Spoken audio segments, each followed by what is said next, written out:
Cliff said that you couldn't see the play unfold with DeAndre, that you had to turn around and look at the board. Is that true? And kind of from your perspective, like what happened in that situation? Yeah, initially I didn't remember, what had happened just because it happened so fast. But I saw a video yesterday, and apparently I guess I did watch it through the big screen. Hey, Kyler, I think you're 6 carries away from your total of last season. Just wondering if you're feeling like you've taken a lot more carries and carried for as many yards, or if you're feeling like you're avoiding a lot of contact. I think I'm doing a decent job at avoiding contact. Like I said, I carry the ball when needed. If my read is built for me to carry it, then I carry it. If not, then I don't. So when doing that, I just try to take care of myself as much as possible. Hey, Kyler, you've mentioned before that you have personal goals that you kind of keep to yourself, but I'm curious on a big picture level, do you get to a point where you're like, okay, at least in your own head, you might not be announcing it to the world, but I'm playing pretty well. I'm feeling pretty good about my game right now. Are you always kind of nagging at yourself to do this better, or do you get to a level where you're somewhat happy with how you're playing at any point? No, I think there was I could have definitely played better last week. Obviously, when the team's winning, obviously, I feel like the quarterback is doing something well. Being the leader of the team, being somebody that touches the ball every play. I just try to take care of the ball, move the ball down the field, do my job, not try to do too much. And usually, if we're moving the ball, we take care of the ball, the good things are going to happen, along with the special playmaking ability of, my feet, being able to throw the ball down the field, the running backs, receivers. We just got a lot of weapons, so I'm just trying to do my job to the best of my ability, not trying to do anything outside of my body, and just be myself. Next 3, Bob, Craig, Nick. Hey, Kyler. I heard you on the radio the other day with Tiki and Tierney and talking about whether you thought you might be involved in the MVP discussion. You said as a player you should be. Can you expound on what that process is like in your head? I mean, you take it day to day and what happens, but what would it mean like if you happen to get such a fantastic award? Yeah, those guys, that they were mentioning, Tom, Aaron, Patrick, they've won Super Bowls, they've won MVPs. I haven't done anything. So as far as MVP deal, I'm not even really worried about that. I was as far as my personal confidence. Do I believe that I'm one of the best in the league? Yeah, of course. I think anybody should be confident in themselves. So that's what I meant by that. As far as the MVP deal, I don't really, I just try to go out and lead my team to a win. I said it. The individual goals come if you win. So. Hey, Kyler, taking on the Seahawks this week. Both your teams 6-3, division opponent, but playing them twice in 4 weeks. Does that make it more difficult, easier to know the other side? What's it like heading into Seattle this week? Yeah, this being my second year in the league, kind of getting a feel for last year playing people twice. I don't think for me it's any different. Just preparing for another game. Obviously, it's a divisional opponent.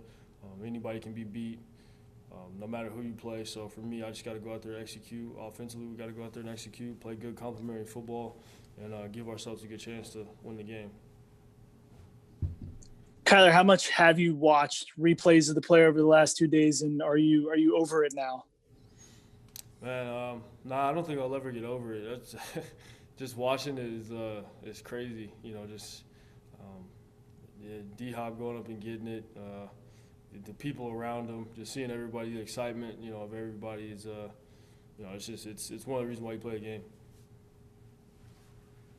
Next up, Catherine, Jarrett, Mike. Kyler, a lot of fans, either of the Cardinals or just around the league, seem to get a kick out of you having such a huge ending to a game, something so exciting, and then hopping on video games on Twitch with Christian and Chase. How much of that is nice to unwind after a huge moment like that, and to do it with your teammates too? What does that say about how close y'all are?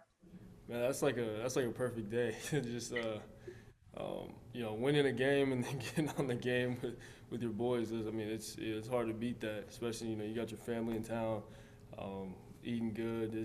I really I don't think I can draw it up much better.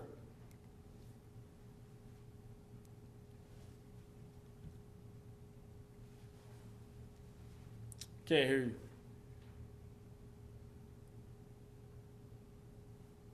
Jarrett, you there? Okay, we are going to move on to Mike Jurecki then. Kyler, off talk, what do your teammates think about your acting skills? Everybody's been pretty complimentary. I think everybody liked the commercial. Year 2 of doing the Heisman House.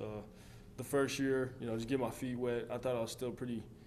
I thought I was decent last year, and then them giving me some more love, a little more TV time. It was felt like it was only right to up my game in the acting role. So I thought it was good. Everybody else loved it too. So.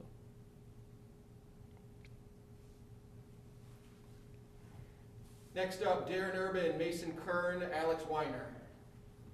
Kyler, the other day, DeAndre was saying that the way you play and just what you're doing out there kind of motivates him and motivates teammates. Is that something you hope you try to do as a leader, or is that just a byproduct of you playing, any of this motivation? I think it's natural, as well of it being a byproduct or whatever you want to call it. I just play hard for the guys. I think they can tell how much I love the game, how much I want to win. I think that just feeds the energy throughout the locker room when they see your guy out there battling for them, each and everybody on the team. I feel like it's hard not to. I don't know. I love to play the game, so I just for me it's easy to go out there and do that. Hey, Kyler, did you see DJ Humphrey's reaction, the replay of that, and have you talked to him about that? And then also, what are your thoughts on people kind of calling the play the Hail Murray? Yeah, no, I saw the reaction. I feel like it's fitting that it was him just because, if you know him, he's a big, goofy dude, real funny. So, it's fitting that it's him. I'm glad, he got he's probably a meme now for years to come, but the Hail Murray deal, that's just a coincidence. I don't know. I've never thrown that. That's never happened to me before. So the fact that it happened, it just fits the name, I guess.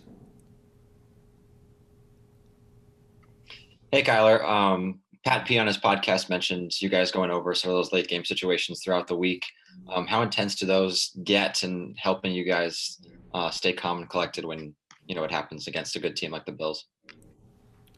Yeah. We run the play every week on air. It's never against the defense, so it's not really as intense as you probably would, picture. But we do it every week, just playing for those moments, and it paid off. All right, we'll wrap it up with the last 3: Bob, David, Nick. Just knowing that Seattle has the top scoring offense, and yet you guys are rattling off the points and the yards.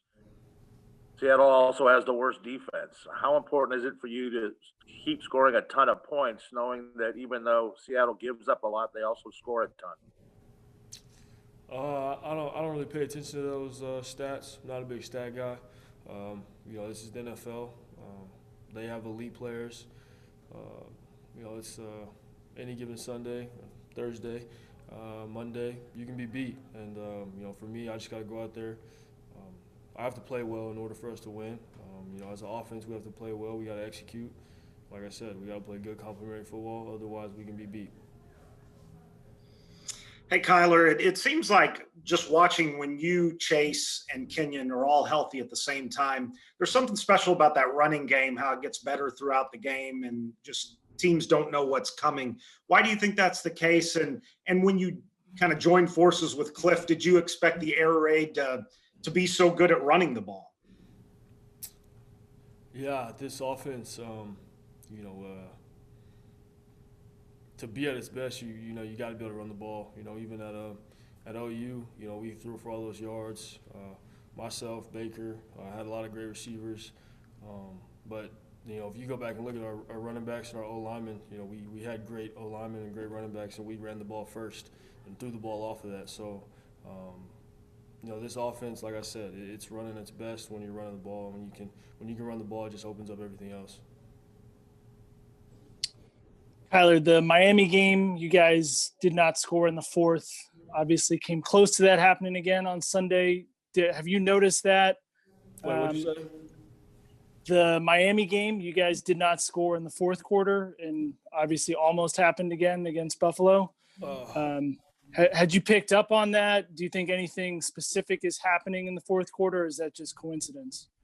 I just think we got to just be better. Like I said, after the game, I think we could have finished that game and not even got to that situation a lot earlier. The interception kind of hurt because that was a drive where we were for sure going to get points, in scoring position. And then, we turned the ball over after the defense just got a huge stop. We're moving the ball, turned the ball over, and then, from there it was kind of just like just trying to run some clock, trying to move the ball. And we just didn't finish the game, how we would have liked to, not, putting ourselves in a situation to have to throw a Hail Mary.